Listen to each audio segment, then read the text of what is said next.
नमस्कार, मी राजेंद्र भोसले। आज आपण विठ्ठलाची वडोदवाडी इथे आलेलो आहोत। इथे एक छप्परवाडी आहे। हा एक परिसर वडोदवाडीचा एक परिसर आहे आणि या परिसरामध्ये एक घर आहे, एक कुटुंब बसलेलं आहे।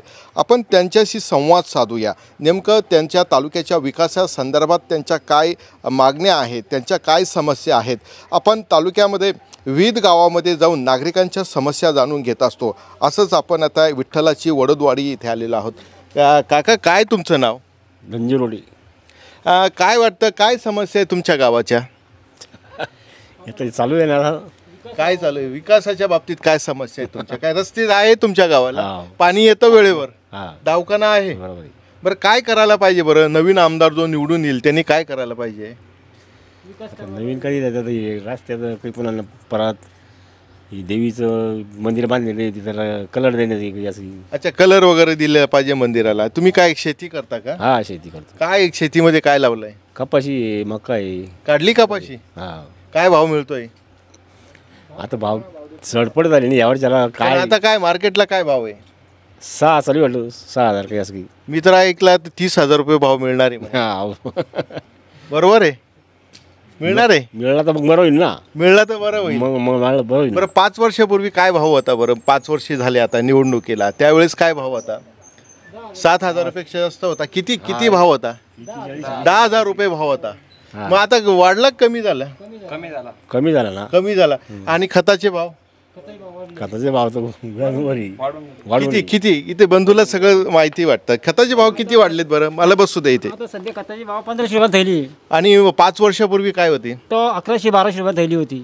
1200 चे 1500 झालेत। हां, आणि कापसाचा भाव कमी झाला, 10चा 6 झाला। 10चा 6 झाला। आता कसाही भाव कमी झाले आणि खताचे भाव जास्त बरं, वाढले. सरकारी नोकरदार आहेत, त्यांचे पगार कमी झाले का वाढलेत? त्यांचे वाढले, पण शेतमालाचाच भाव कमी झाला। शेतकऱ्याचाच माल भाव कमी व्हावा. काय होतं बरं? कशामुळे होतं बरं हे असं? या तालुक्यात चांगला माणूस पाहिजे। आता यो उदय सिंगी तो काहीच बी करत नाही, तो डायरेक्ट गावात बी पाहून येत नाही। त्याच तोंडावर त्याला आम्ही डायरेक्ट शब्द दिले की तू या अवकात नाही आमच्या ओढत वाडीवर याची, तर तो डायरेक्ट अजून मत मागायला सुद्धा आला नाही। वडदवाडीला आलंच नाही? नाही, त्याला सांगितलं तुला बोलता येत नाही। आणि तो माणूस आपण कन्नड तालुक्यात ते उगाच फाशी घेणार होता म्हणून त्याला आम्ही त्याच्याकडे पण मतदान करेली। अच्छा, तुमचा आमदार फाशी घेणार होता म्हणून तुम्ही मतदान केलं? भावनिक होऊन तुम्ही मतदान केलेलं होतं। यावेळेस काय परिस्थिती बरं? यापुढे चालू आहे आता आमच्याकडे सध्या मनोज पवार चालू आहे। अच्छा, तुमच्याकडे मनोज पवार चालू आहे? मनोज पवारची हवा आहे तुमच्या? मनोज पवारची 2 नंबर हर्षवर्धनी, 2 नंबर हर्षवर्धन आहे। हां, काय तुला काय वाटतं? मनोज पवारची हवा चालू आहे। बरं, काय बरं काय वाटतं की आम्ही आता तालुक्याच्या कन्नड शहरापासून आम्ही खूप दूर आलेलो आहे। वडदवाडी म्हणजे खूप दूर आहे। चिंचोलीपासून आपण खूप अंतर इथं चालून आलेलो आहोत। एवढ्या खेड्यापाड्यामध्ये, एवढ्या इंटेरियर जागेमध्ये, एवढ्या खेड्यामध्ये काय वाटतं, मनोज पवार इथपर्यंत पोहोचले का? इथं आले कधी? आले ना, 2 वेळेस येऊन गेले। 2 वेळेस येऊन गेले? हो। काय सांगितलं त्यांनी तुम्हाला? त्याने सांगितलं की मला कधी निवडून आलं तुम्ही, तर मी फार विकास करीन आपल्या तालुक्याचा। बरं MIDC आणन व शेतकऱ्याच्या समस्या ज्या आहे ते शेतकऱ्याचा माल आपण आपल्याच तालुक्यामध्ये विकायचा, जास्त भाव येईल असं म्हणून त्याने सांगितलं। त्याने बऱ्याचशा गोष्टी सांगितल्या। गर्वनी त्या माणसं म्हणत बारीक पोरं सोरं प्रत्येकाला धरून चालत्या ती। हे आपल्या कन्नड तालुक्यामध्ये एकमेव आमदार ते आता, आणि ते फिक्स आमदार होईनच। 23 तारखेला त्याच्या अंगावर गुलाल पडेल याची आमची इच्छा आहे समजायची। अच्छा, 23 तारखेला त्यांच्या अंगावर गुलाल पडेल अशी सर्वांची इच्छा आहे। सर्वांना घेऊन चालतात, सर्व समाजाला पण घेऊन चालतात। 18 पकडता घेऊन चालतात सोबत।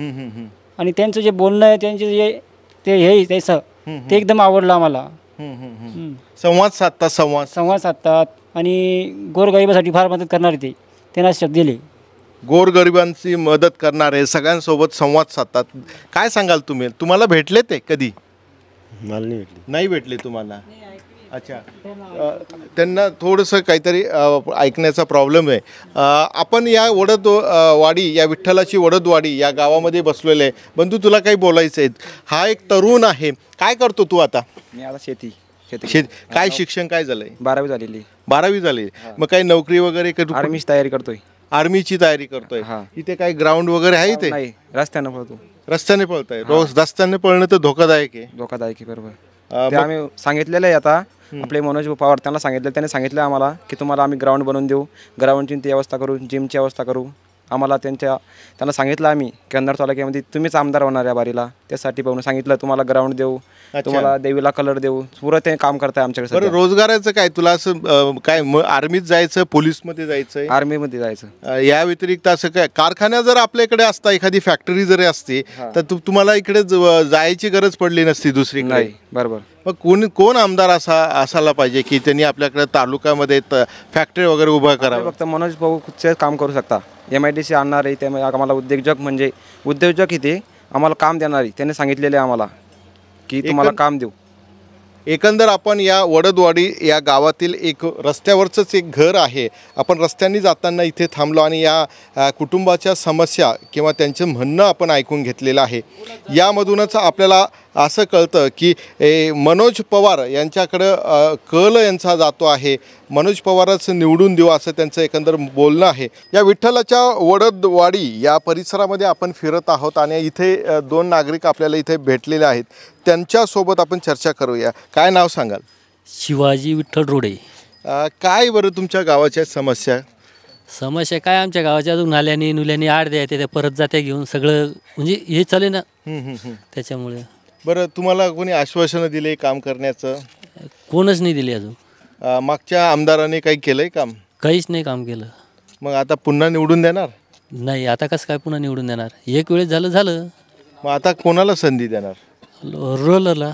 कोण उमेदवार आहे रोलरचा? काय नाव नाही येत त्यांचं, मला नाव नाही येत. बरं, कोणामध्ये चुरस होईल बरं, काय वाटतं तुम्हाला? आता चुरस तर आम्हाला असं वाटतं की बा संजनाताई आणि हर्षवर्धन जाधव याच्यामध्येच होईल. संजनाताईने हर्षवर्धन मध्ये चुरस होईल असं वाटतंय? असं वाटतं, आमचा अंदाज आहे. बरं. काय कशामुळे वाटतंय असं? ते कसे पहिले 25 वर्षापासून आमदार की त्यांच्या घरात असे हर्षवर्धनच्या, आणि कामा बी आता पीक विमे झाले, काही लाईट बिल झालं, याचं भांडून झगडून ते आणताच करून. अच्छा, भांडून झगडून आणणार आहे ते करून असं. नवीनला संधी नाही देणार तुम्ही? आता नवीन आता शक्यतो आम्ही त्यांच्या पाठीमागच आहे हर्षवर्धनच्या. आता नवीनला संधी मागच्या वेळेस देऊन पाहिली आपण धनुष्यबाणला, पण त्याने येऊन बी नाही पाहिलं आमच्याकडे. येऊन बघितलं नाही. तुम्ही संपर्क करायचा प्रयत्न केला? ते संपर्क केला तर फोनच उचलायचे नाही ते. अच्छा, इथे आपल्याला संमिश्र अशी प्रतिक्रिया मिळते. एकीकडे रोलर किंवा मनोज पवार यांचे एक कार्यकर्ते दिसत आहेत आणि एकीकडे हर्षवर्धन जाधव या कुटुंबाला समर्थन करणारे हे कार्यकर्ते भेटते. आपण मगाशी आपण ज्या गावागाव जात आहे, आपल्याला एकच कल आपल्याला लक्षात आहे, जी चुरस होणार आहे ती मनोज पवार आणि हर्षवर्धन जाधव यांच्यातच होणार आहे, हे आपल्या एकंदर या प्रतिक्रियामधून लक्षात येत आहे. आपण या विठ्ठलाच्या वडदवाडी परिसरातील एक आजीबाई इथे दळण करताना आपल्याला दिसले आहेत. आपण थोडंसं त्यांच्यासोबत चर्चा करूया. आजी, काय नाव आहे तुमचं? कमलबाई राजदर रोडे. काय तब्येत वगैरे कशी आहे? तब्येत अशी आहे, आता ते वारलेले आहे, मग आपल्याला जसं दुःख आहे सुख आहे, मग करा आपलं उद्योग. किती मुलं आहे तुम्हाला? 2 मुलं आहेत, 2 मुली. काय करतात मुलं? एक मास्तर आहे औरंगाबादला. अच्छा, शिक्षक आहे? हो, शिक्षक आहे. आणि एक वडील आहे, मोठा आहे. शेती करतात का? शेती करतो तो. किती शेती तुम्हाला आहे? 4-5 एकर. असं भागतं सगळं व्यवस्थित आहे शेतीचं? हा, बरं भागतं, मग थोडंफार भागतंच. शेतमालाला काय भाव येतो? चांगला? कुठे काय भाव आहे? भाव चांगला पाहिजे. काय पुरचं आपल्याला गरीबाला? हा, तसं पाहिलं तर काही येत नाही, मग काही भागत नाही त्याच्यामध्ये आपल्याला तर. हा, काय शेतकरी काय सरकारचं अनुदान वगैरे मिळतं का? नाही, अजून काही मिळालं नाही. काहीच मिळालं नाही. तुम्हाला काही पेन्शन वगैरे आहे का? नाही, काहीच नाही चालू? नाही. बरं, तुम्हाला माहिती आहे आता 20 तारखेला आपल्याकडे निवडणूक होते, 20 तारखेला मतदान होणार आहे, माहिती आहे तुम्हाला? हो. बरं, कोण उमेदवार आहे बरं त्याच्यामध्ये? मनोज पवार. मनोज पवारला निवडून देणार आहे तुम्ही? हो. बरं. मनोज पवारला देणार आहे तुम्ही निवडून? काय कारण बरं? काय झालं? का बरं देणार आहे निवडून? सगळं माल गिल सगळं व्यवस्थिशीर भाव आला पाहिजे त्याला, सगळं हे काम झालं पाहिजे. हो. त्यांनी तुम्हाला भेटले? तुमच्या गावाला आले ते? हो, भेटलेच ना. भेटले? हो. आजीबाईचं एकच म्हणणं आहे की शेतमालाला भाव भेटला पाहिजे आणि आमच्या घामाला दाम भेटला पाहिजे. मनोज पवार, त्यांच्या मनातही मनोज पवार यांचं नाव येतं आहे. मी राजेंद्र भोसले, मंथन मराठीसाठी कॅमेरामॅन संदीप शिंदेसह विठ्ठलाची वडदवाडी.